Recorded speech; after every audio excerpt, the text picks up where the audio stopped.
بسم اللہ الرحمن الرحیم۔ گو ہزاروں سال بھی کوئی جیے لیکن پھر آخر موت آتی ہے، اور یہ بھی معلوم کر لینا چاہیے کہ بوقت انتقال انسانوں نے ملک الموت سے کیا کہا۔ لکھا ہے کہ جب حضرت اسرائیل علیہ السلام نوح علیہ السلام پیغمبر کے پاس آئے تو نوح علیہ السلام حیران ہو کر ان سے پوچھتے ہیں کہ کیسے تشریف لائے،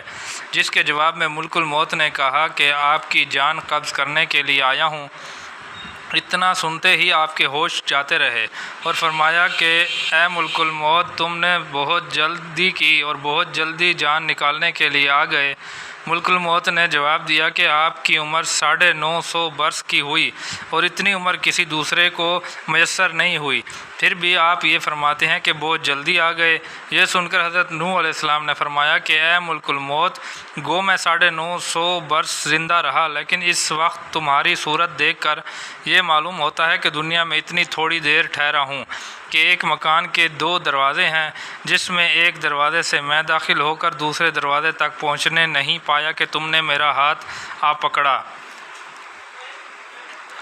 قیامت کے روز تمام لوگ اپنے اپنے اماموں کے ساتھ آواز دیے جائیں گے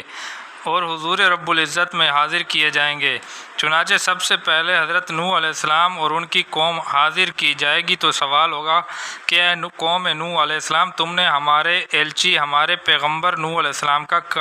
کہاں تک مانا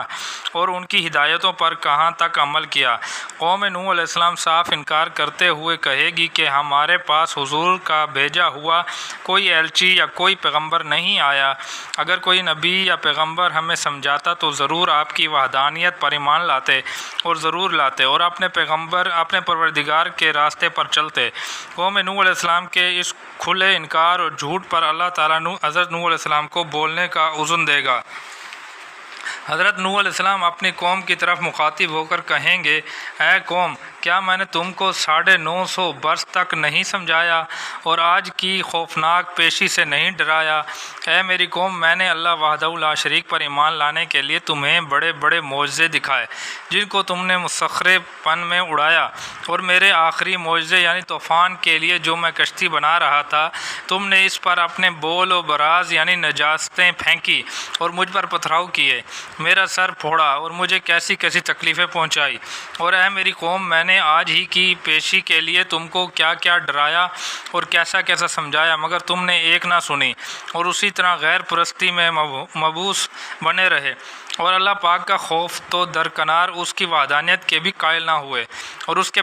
پیغمبر ایلچی کی سخت ذلت اور توہین کرتے رہے۔ اے میری قوم، میں نے 1-2 دن نہیں بلکہ 950 برس تک تم کو برابر سمجھایا، جس کے جواب میں تم نے روزانہ مجھ پر پتھر برسائے، مجھے لو لہان کیا۔ آخر تنگ آ کر میں نے تم پر بد دعا کی اور تم طوفان عظیم میں ہلاک کیے گئے۔ پیارے نوح علیہ السلام کی یہ تقریر سن کر ان کی قوم صاف انکار کرے گی اور کہے گی کہ ہم تم کو نہیں جانتے کہ تم کون ہو۔ توبہ توبہ، اس دن کا ڈر اور کوئی ہمیں دیتا اور ہم اس کی نہ سنتے۔ نہیں، بلکہ ہم تو ہر وقت اپنے مولا کی یادگاری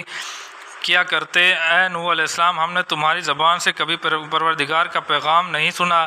اور نہ کبھی تم نے ہمیں آج کی پیشی کا حال سنایا۔ قوم نوح علیہ السلام کے اس انکار پر اللہ تعالیٰ ارشاد فرمائے گا کہ اے نوح علیہ السلام،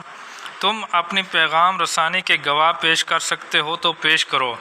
حضرت نوح علیہ السلام کی قوم امت محمدیہ صلی اللہ علیہ وسلم کی گواہی پر جرا کرے گی اور ان کی سچی شہادت پر اعتراض کرتے ہوئے کہے گی کہ تم لوگ ہمارے زمانے میں کب تھے اور کہاں تھے؟ اور اے علماء امت محمدیہ صلی اللہ علیہ وسلم،